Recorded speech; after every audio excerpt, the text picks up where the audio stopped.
Afternoon, Kate. Hi, how are you? I am very well. Happy St. Patrick's Day. I know, yeah. I'm meant to be having a day off today. It's meant to be Irish people get a break. But yeah, no, I'm wearing my snake t-shirt in Very honor. nice. Yeah. Yeah, I figured you probably want to be enjoying a pint of the black stuff somewhere instead of doing a PR day, but there you go.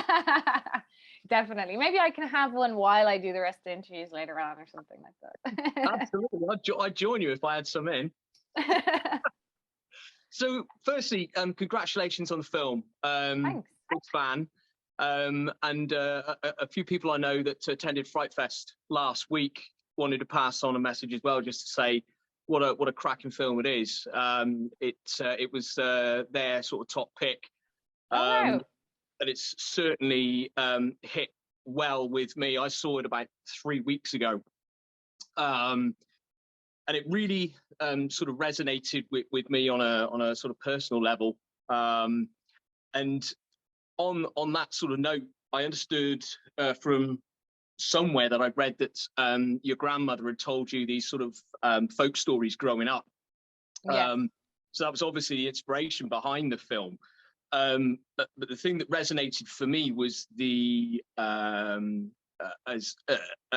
that I saw Char as a young carer, someone who's kind of been made to kind of grow up much before her time. She's got this mother that's suffering with depression that she's having to manage. She's got an elderly relative living with her as well that isn't particularly able-bodied. So that was one of the things that I thought was very, very well done. And I was wondering if, as well as obviously the story inspiration, were you able to draw from your own experiences in terms of being in Char's shoes and having to deal with things like bullying or depression, not necessarily yourself but with other people? Was that something that kind of was in the back of your mind when you started sort of writing?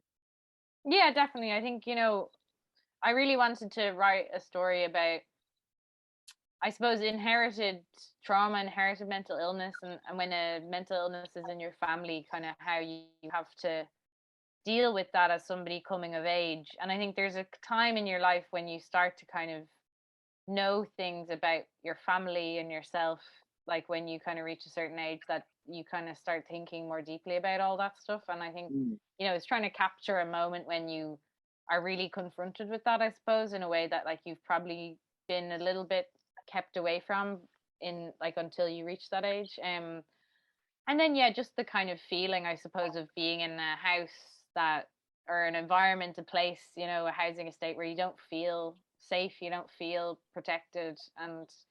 But when you're at that age, there's no kind of way to escape that. You kind of have to just endure it until you're self-sufficient. So yeah, no, definitely all what you said resonate. I think it's definitely what we set out to do, was to capture that kind of feeling of being in Char's shoes, and I think the visual language of the film, we tried to put the audience as much in her POV and her shoes as much as possible, to kind of make sure it's really about her perception of what's going on.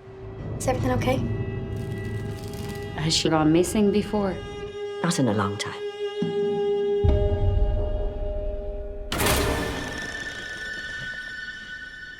Ma'am? The other thing that I found particularly interesting was the ambiguity around when specifically it's set, because we've got the house setting, which is very sort of 70s themed, and there's nothing kind of outside of that either that really kind of puts you in any particular kind of year. One of the things that I thought was quite refreshing, especially where we have a teenage girl as a central character, there was no sort of real technology involved. There weren't mobile phones popping up all the time and things like that. What was the reasoning for that? Partly, the kind of style of the house. Like, I lived with my grandmother when I was young, and she didn't. The house is still completely as it was like 50 years ago, essentially. Yeah. All the same carpets, curtains, everything.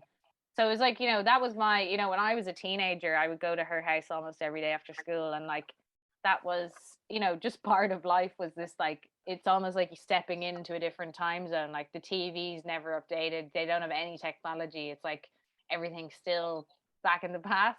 So, the house was very much based on kind of like that idea that Granny's kind of stuck in the past and she hasn't updated anything.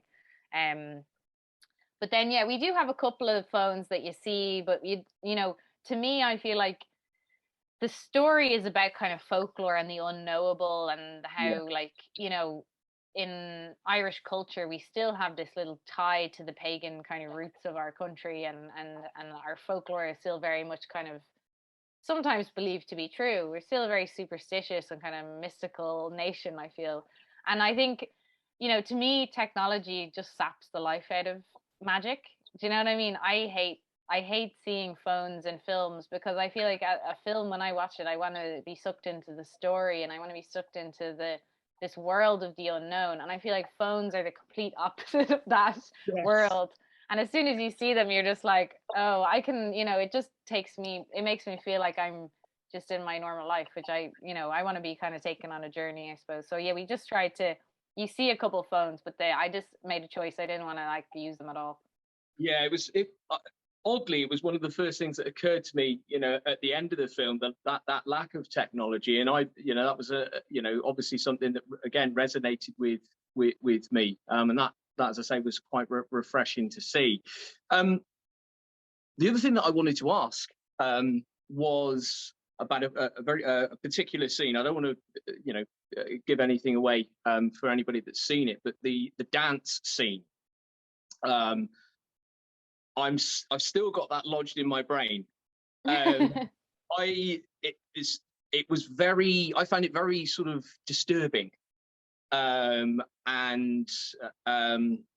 very primal. Where did the seed for that idea come from, and how did that evolve when you actually started to physically shoot it? Was there much more improvisation with that? Yeah. So, well, the scene was like, when I wrote the scene, it was inspired by this idea that fairies in our folklore in Ireland, fairies, our Irish fairies, not the kind of Tinkerbells you see in the US, but the kind of real fairy on she in Ireland, they have a love of music and dancing, and there's a lot of stories about them luring people with their music to dance and there was stories of people who dance until their feet are bleeding or broken.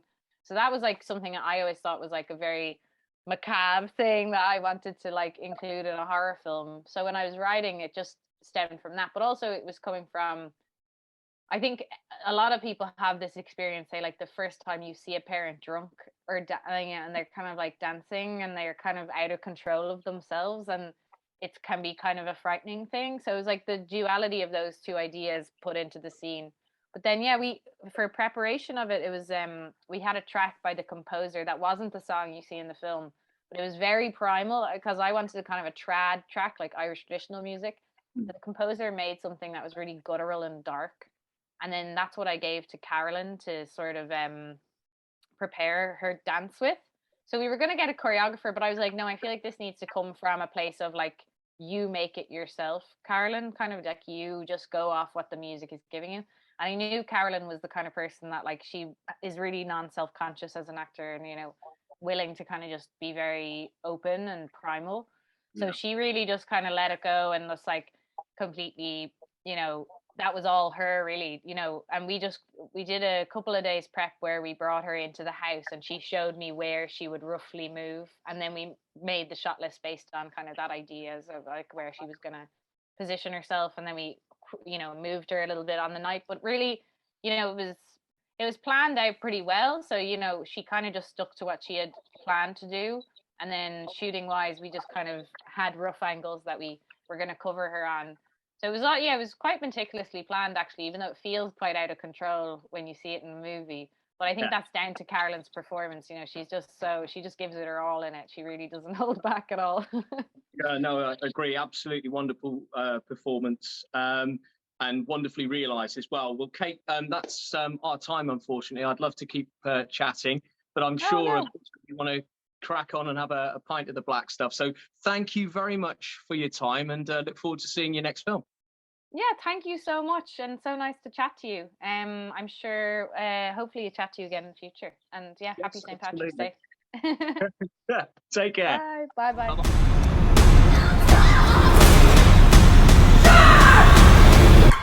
How is your mom?